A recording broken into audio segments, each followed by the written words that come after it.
1200 दिनों में बनाया जाने वाला टाइटैनिक सिर्फ 2 ही घंटों में क्यों डूब गया?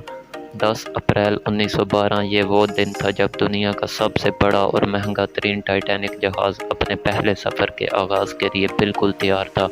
अटलांटिक ओशन बहुत पुरसुकून था और समंदरी तूफ़ान आने का दूर दूर तक कोई चांस नहीं था। जहाज़ में 1500 पैसेंजर्स सवार भी हो चुके थे और लाखों लोग डक के ऊपर टाइटैनिक के पहले सफ़र के आगाज़ देखने के लिए खड़े थे। ना ही पैसेंजर्स को और ना ही अलविदा करने वाले लाखों लोगों को और ना ही टाइटैनिक के अमले को मालूम था कि जो जहाज़ कुछ ही देर में रवाना होने वाला है उसको बनाते वक्त 6 ऐसी गलतियां की गई हैं जो इस जहाज़ को बदतरीन हादसे का शिकार बनाने वाली हैं। पाक लाइन की वीडियो में एक दफ़ा फिर से खुशामदीद दोस्तों, हमारा चैनल सब्सक्राइब करें और बेल आइकन को भी प्रेस कर दें ताकि आपको लेटेस्ट वीडियो मिल सकें। नाजरीन, आज आप जानेंगे कि अपने दौर के सबसे महंगे और सबसे लग्जरी और सबसे ताकतवर जहाज़ टाइटैनिक की 6 ऐसी गलतियां जो अगर ना की जाती तो शायद टाइटैनिक क्रैश नहीं बल्कि अपनी कामयाबी की वजह से पूरी दुनिया में मशहूर होता। आखिर ऐसी कौन सी गलतियां थी जो 40 साल एक्सपीरियंस रखने वाले कैप्टन एडविड स्मिथ को भी नज़र नहीं आई। कैप्टन को तो छोड़ें, ये गलतियां टाइटैनिक ऑपरेट करने वाली company the white star line जिसको 107 शिप्स ऑपरेट करने का एक्सपीरियंस था उसको भी नज़र नहीं आई।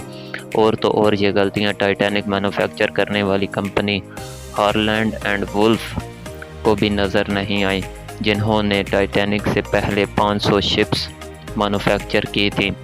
टाइटैनिक की कंस्ट्रक्शन 1907 में स्टार्ट हुई और तकरीबन 3 साल का वक़्त और 2000 वर्कर्स की मेहनत के बाद जहाज़ को तैयार कर लिया गया, लेकिन इसको टेस्ट करने का फेस अभी बाकी था। टाइटैनिक बनाने वालों का भरोसा उस पे तब मज़ीद बढ़ गया था जब टाइटैनिक ने अपना पहला टेस्ट रन कामयाबी से पार कर लिया था। टेस्ट पास करते ही पूरी दुनिया के अखबारात में इसकी मार्केटिंग की गई जिसकी हेडिंग थी अनसिंकेबल टाइटैनिक, यानी कभी न डूबने वाला जहाज़। जहाज़ का पहला सफ़र इंग्लैंड के शहर साउथहैम्पटन से शुरू होना था जिसका दिन 10 अप्रैल 1912 मुकर्रर किया गया और जिसकी मंजिल अमेरिका का शहर न्यूयॉर्क थी। टाइटैनिक की इकॉनमी पोर्शन में सफ़र करने की कीमत $30 जबकि फ़र्स्ट क्लास में सफ़र करने की कीमत $150 थी जो आज के दौर में 3,40,000 रुपये बनते हैं। इस मार्केटिंग के नतीजा में यकायक सारी टिकट्स बुक कर ली गई और आखिरकार वो दिन आ ही गया जब टाइटैनिक अपने पहले सफ़र के आगाज़ करने वाली थी। दिन को ठीक 12 बजे टाइटैनिक ने अपने पहले सफ़र का आगाज़ किया और साथ ही टाइटैनिक की गलतियां सामने आना शुरू हो गईं। कैप्टन स्मिथ को मालिकान की तरफ से डेडलाइन मिल चुकी थी कि किसी भी तरह 17 अप्रैल तक यानी 7 ही दिनों में न्यूयॉर्क पहुंचना है। इसी वजह से उन्होंने जहाज़ की रफ्तार शुरू से ही बहुत तेज़ रखी थी और यही थी टाइटैनिक की पहली और सबसे बड़ी गलती। कैप्टन स्मिथ को मालिकान की इंस्ट्रक्शंस और प्रेशर की वजह से न्यूयॉर्क जल्द से जल्द पहुंचना था क्योंकि ये टाइटैनिक का पहला सफ़र था। अगर ये न्यूयॉर्क टाइम से ना पहुंचते तो टाइटैनिक की रेपुटेशन को काफ़ी नुकसान होता। दुनिया की कोई भी गाड़ी हो, मशीन या फिर जहाज़, उनके कई ऑपरेटिंग प्रोसीजर होते हैं जिनमें स्पीड लिमिट भी इन प्रोसीजर का पार्ट होता है और वो पार्ट टाइटैनिक के सफ़र के आगाज़ में ही वायोलेट कर दिया गया था। थोड़ी ही देर में जहाज़ साउथहैम्पटन के पोर्ट को इतना पीछे छोड़ गया कि अब दूर दूर तक नीले समुंदर के अलावा कुछ नज़र नहीं आ रहा था। Mistake number 2। अब जहाज़ को चलते वक्त 3 दिन गुजर चुके थे। फ्रांस और आयरलैंड में थोड़ी देर के स्टॉप के अलावा जहाज़ पिछले 72 घंटों से मुसलसल न्यूयॉर्क की तरफ बढ़ता चला जा रहा था। ये 14 अप्रैल 1912 की शाम थी जब समुंदर पर हर तरफ खामोशी और धुंध छाई हुई थी जिसकी वजह से विजिबिलिटी ना होने के बराबर थी। उसी रात एक और जहाज़ जो टाइटैनिक से कुछ घंटे आगे था उसके कैप्टन ने वायरलेस पर टाइटैनिक को समुंदर पर तैरती हुई चट्टानें यानी आइसबर्ग्स के बारे में वार्निंग दी थी। ایکسپرٹس کا ماننا ہے کہ یہ وارننگ کم سے کم بھی 6 دفعہ دی گئی تھی، لیکن وائرلیس سٹاف کی کوتاہی کی وجہ سے ان سے انتہائی امپورٹنٹ وارننگ مس ہو گئی، اور یہی تھی ٹائٹینک کے عملے کی دوسری غلطی۔ ٹائٹینک پہلا اپنی طرز کا لگژری جہاز تھا اور اس میں بہت سے وی آئی پی سفر کر رہے تھے، اسی لیے ٹائٹینک کا زیادہ تر عملہ فرسٹ کلاس پیسنجر کی خدمت میں مصروف تھا۔ اگر ان وارننگز کو سیریس لیا جاتا تو آگے کا پورا سین ہی الگ ہوتا۔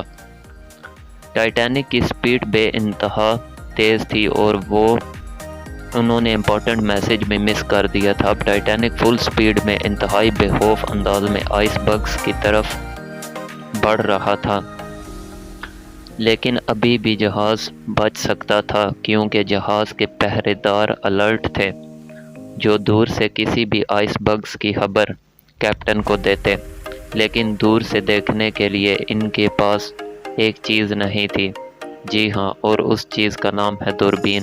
یہی وجہ تھی کہ الرٹ ہونے کے باوجود دوربین نہ ہونے کی وجہ سے وہ دور دیکھ نہیں سکے، اور یہی تھی ٹائٹینک کی تیسری غلطی۔ کیپٹن کو آئس برگز کی خبر اس وقت ہوئی جب جہاز کے پہرے داروں نے خبر دی کہ جہاز کے بالکل نزدیک فٹ بال فیلڈ جتنا بڑا آئس برگز ہے، لیکن اب بہت دیر ہو چکی تھی۔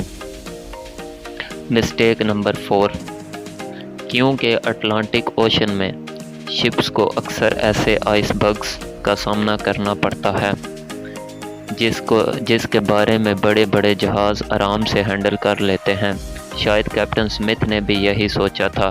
آئس برگز کی خبر ملتے ہی کیپٹن سمتھ نے جہاز کے انجن بند کرنے کی حکم دیا اور ساتھ ہی ٹائٹینک کا رخ بدلنے کا بھی حکم دیا۔ بے شک کیپٹن نے آئس برگ سے بچنے کی بہت کوشش کی، لیکن فاصلہ اتنا کم رہ گیا تھا کہ کچھ بھی کرنا بے فضول تھا۔ آئس برگز ٹائٹینک کے سینٹر سے ٹکرا چکا تھا، لیکن ٹائٹینک کی ابھی بھی بچنے کی کافی امید باقی تھی۔ یہ اندازہ لگایا گیا کہ شاید آئس برگز جو جہاز کی باڈی کو نقصان نہ پہنچائے، یا پھر آئس برگز جہاز سے ٹکرا کر خود ہی ٹوٹ جائیں، اور شاید ہوتا بھی ایسے ہی۔ ٹائٹینک کی چوتھی غلطی کام نہ دکھاتی۔ ایکسپرٹس کا ماننا ہے کہ ٹائٹینک کی باڈی پر جو ربٹس لگائی گئی تھیں وہ سٹیل کی نہیں بلکہ کاسٹ آئرن کی بنی ہوئی تھیں۔ ان ربٹس کا کام لوہے کے بڑے بڑے پارٹس کو آپس میں جوڑے رکھنا ہوتا ہے، کیونکہ کاسٹ آئرن کی ربٹس سٹیل کے مقابلے میں نرم ہوتی ہیں۔ یہی وجہ ہے کہ جہاز جب آئس برگ سے ٹکرایا تو وہاں کی ربڑز پریشر کی وجہ سے کھل گئیں، اور پھر وہی ہوا جس کا سب کو ڈر تھا۔ ٹائٹینک کی ٹکر ایک فٹ بال فیلڈ جتنے بڑے آئس برگ سے ہوئی تھی، اور اب جہاز کے نچلے حصے میں پانی بھرنا سٹارٹ ہو چکا تھا۔ ایک خوفناک تصادم نے پورے عملے اور پیسنجر کو الرٹ کر دیا تھا، اور ساتھ ہی جہاز میں موجود جہاز کے مالک جوزف بروس کو بھی۔ ابھی بھی ٹائٹینک کے بچنے کی امید باقی تھی، کیونکہ ٹائٹینک کو اس طرح ڈیزائن کیا گیا تھا کہ اگر اس کے 3 فلور میں پانی بھر بھی جائے تو پھر بھی یہ نہیں ڈوب سکتا۔ لیکن بدقسمتی تھی اس جہاز کی کہ 3 فلور کو کراس کر پانی اب 4تھے فلور تک پہنچ چکا تھا۔ اب معاملہ ہاتھ سے نکل چکا تھا۔ ٹائٹینک آہستہ آہستہ اوشن میں ڈوبتا چلا جا رہا تھا۔ اب جہاز کی فکر کیے بغیر اس پر موجود پیسنجرز کی جان بچانے کا وقت آ چکا تھا۔ کیپٹن سمتھ نے وائرلیس پر ایمرجنسی نافذ کر دی۔ جب تک کوئی مدد کے لیے آتا تب تک پیسنجرز کو لائف بوٹس میں شفٹ کرنے کا پلان کیا گیا، لیکن اس موقع پر 5ویں غلطی نے اپنا کام دکھا دیا۔ جی ہاں، جہاز میں ٹوٹل 32 لائف بوٹس کی جگہ تھی، لیکن کوتاہی کی وجہ سے اس میں ٹوٹل 20 بوٹس ہی رکھی گئی تھیں۔ پیسنجرز 1500 اور بوٹس تھی صرف 20۔ مسٹیک نمبر 6، ہر طرف افراتفری کا عالم تھا اور ہر شخص اس گنی چنی بوٹس میں بیٹھنا چاہتا تھا۔ 12:45 پر پہلی ایمرجنسی بوٹس سمندر میں اتاری گئی، جس میں فرسٹ کلاس لوگوں کو ترجیح دی گئی تھی، یعنی وہ لوگ جو زیادہ امیر تھے ان کو پہلے بٹھایا گیا تھا۔ بوٹس میں اگر زیادہ پیسنجر بٹھائے जाते तो इंसानी जानें कम ज़ाया होती। 2:18 पर शॉर्ट सर्किट की वजह से टाइटैनिक की सारी रोशनियां बुझ गई थी और अगले ही लम्हे टाइटैनिक टूटकर 2 हिस्सों में तकसीम हो गया। यूँ टाइटैनिक को समंदर में मुकम्मल तौर पर डूबने में 2 घंटे और 40 मिनट लगे और इस तरह 1500 लोग अटलांटिक ओशन के ठंडे पानी में डूबकर मर गए। आपको एक और बात भी बताते चलें कि पानी का टेम्परेचर उस टाइम -2 डिग्री सेंटीग्रेड था। मतलब अगर पैसेंजर इस पानी में छलांग भी लगाते तो बचने का कोई इम्कान नहीं था। इतने ठंडे पानी में 30 मिनट से ज़्यादा कोई भी इंसान ज़िंदा नहीं रह सकता। कहा जाता है कि मरने वालों की तादाद 1500 से भी काफ़ी ज़्यादा थी, क्योंकि जिन लोगों की जहाज़ के अमले से जान पहचान थी उनमें से काफ़ी लोग बग़ैर टिकट्स के जहाज़ में सवार हो गए थे। ज़िंदा बचने वालों में सबसे ज़्यादा तादाद बच्चों और ख़वातीन की थी। दूसरी तरफ कैप्टन स्मिथ था जो सारा वक्त लोगों की जान बचाने में लगा रहा। वो आखिरी आदमी था जिसने जहाज़ से छलांग लगाई थी। दोस्तों, उम्मीद करते हैं आपको आज की वीडियो बहुत पसंद आई होगी। हमारे साथ जुड़े रहे और इंशाल्लाह फ्यूचर में भी इसी तरह की वीडियो आपको मिलती रहेगी। जज़ाकल्लाह।